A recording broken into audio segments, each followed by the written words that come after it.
আসসালামু আলাইকুম, শুভ দুপুর। আশা করি সবাই ভালো আছেন। আমার সাথে আজকে একজন ভদ্রলোক আছেন।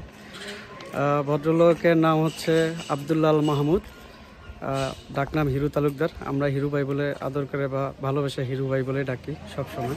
কালকিনি শাখা থাকতেই পরিচয়। হিরু ভাই হচ্ছে জজিরা নিম্ন মাধ্যমিক বালিকা বিদ্যালয়ের প্রধান শিক্ষক। ওইভাবে মেলার সুযোগ হয় নাই, তবে যতটুকু মিলছি তাতে তাকে আমার খুবই একজন জেনারেস ম্যান মনে হয়েছে, বিশাল হৃদয়ের অধিকারী। তার সাথে আমার একটা সুন্দর স্মৃতি মনে আছে। কোনো এক শীতে আমার বোনের আসছিল বাড়িতে বেড়াতে। শীতে আসলো, আসার পরে শীতের পিঠা খেতে চাইলো, কাঁচা বললো যে শীতের পিঠা খাবে খেজুরের রস দিয়ে। তা আম্মা আমার বললো কি যে রস ম্যানেজ করতে পারো? তো আমরা বিকালবেলা বললো। তো আমি বললাম আম্মা রস তো সকালে পাওয়া যায়, এখন বিকালে দেখ একটু। পরে আমি কাকে ফোন দেবো আমার হিরু ভাইয়ের কথা মনে পড়লো। আমি হিরু ভাইকে ফোন দিলাম, হিরু ভাই এরকম তো বোনের আসছে ঢাকা থেকে, রসের পিঠা খেতে চায়, রস ম্যানেজ করা যায়? হিরু ভাই প্রথম বলল এখন বিকালে রস পাবো কোথায়, আচ্ছা দেখতেছি, এটা বলে ফোন কেটে দিল। ফোন কেটে দিয়ে কিছুক্ষণ পরে আবার ফোন দিল, রকি ভাই বোনেরা থাকবে কিছুদিন? আমি বললাম না, চলে যাবে। কাছে আপনি আমাদের বাড়িতে আসেন, এদিকে আসেন, দেখি কি করা যায়। তা আমি আমার ফ্রেন্ড সোহাগরে নিয়ে চলে গেলাম হিরু ভাইয়ের বাড়িতে। গেলাম, পরে হিরু ভাই দেখে খুবই খুশি হলো, আমাদের খুব সুন্দরভাবে রিসিভ করলো, ভাবিও ছিল।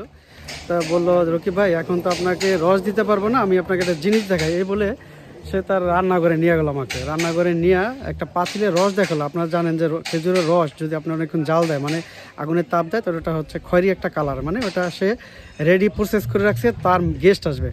হিরু ভাই আপনার গেস্ট আসবে নাকি নিয়ে যাবেন কোথাও? গেস্ট আসবে, হিরু ভাইয়ের বাসায় গেস্ট আসবে, সেই প্রসেসিং চলতেছিল যে তাদেরকে খাওয়াবে।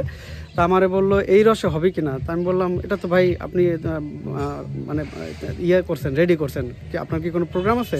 বললো ওইটা আপনি নিয়ে চিন্তা করতে হবে না, আপনি আর বোন আসছে, আগে আপনার বোনদের জন্য বোনদের খাওয়ান। এই কথা বলে আপ্যায়নের ব্যবস্থা, এই কথা বলে সে ভাবিকে দিয়ে, ভাবিও যথেষ্ট আন্তরিক, আমাকে অবাক করে দিয়ে সে পাতিলের সব রস আমাকে বোতল ভরে, আমার বাইকের ব্যাগ ছিল, ব্যাগের ভিতরে ভরে দিয়ে জোর করে, আমি বললাম না ভাবি এটা আমি পারি না, আপনার গেস্ট আসবে, আমি এই রস কীভাবে নেই?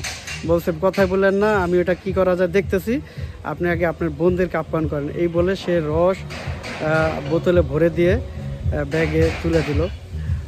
সো আমি খুব অবাক হইলাম। হিরু ভাই সেই থেকে আসে, শাখা আসলে দুই ভাই চা খাই, গল্প করি, অনেক গল্প করি। সে অনেকটা কাব্যিক মানুষ, সুন্দর কবিতা আবৃত্তি করতে পারে, বাংলার ব্যাপারে তার বেশ বিশদ জ্ঞান আছে। সো হিরু ভাই বিভিন্ন সময় ধন্যবাদ দেই। আজকে দর্শকদের সাথে ধন্যবাদ দিতে নাই, কাছের মানুষদের সাথে ধন্যবাদ দিতে নাই, তারপরও আপনাকে আবারও ধন্যবাদ দিতে চাই। আপনাকে দেখলে আমার সেই স্মৃতি মনে পড়ে, সেই রস পেয়ে আমি আম্মাকে বলছি যে হিরু ভাই এই কাজটা করছে, আম্মা আপনার জন্য দোয়া করছে, খুশি হয়েছে। আপনাকে আবারও ধন্যবাদ দিতে চাই। আপনি যদি আমার দর্শকদের জন্য কিছু বলতে চান, অল্পের মধ্যে বলতে পারেন। আমি ব্যক্তিগতভাবে মনে করি রাকিব ভাইয়ের বোন আমারও বোন, আমি আমার কর্তব্যটুকু পালন করার চেষ্টা করেছি মাত্র, এখানে আমার প্রশংসার কিছুই নাই।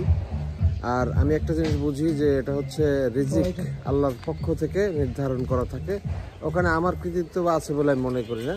সমস্ত কৃতিত্ব আলহামদুলিল্লাহ আল্লাহ রব্বুল আলমিনের। আমি সেই কৃতিত্বটা মহান রব্বুল আলমিনকে দিতে চাই।